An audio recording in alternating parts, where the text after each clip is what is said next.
Hello everyone, सर्वांचं आपल्या लाडक्या यूट्यूब चॅनल खादाड कंपनीमध्ये स्वागत आहे. सो आज फायनली मी ब्लॉग करणार आहे. दादाला आणि पप्पू दादाला काही जमलेलं नाही आहे. सो आज चलो दादा चलो.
चॉकलेट आइसक्रीम संपली.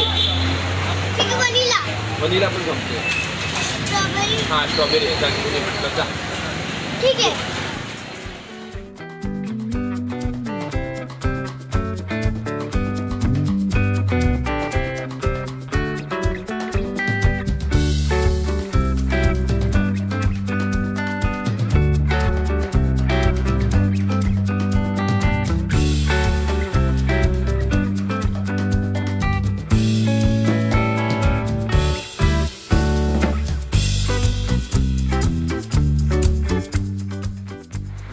सो आता आम्ही घरी आलेलो आहोत. तर चला आपण हा व्हिडिओ इथेच एंड करूया.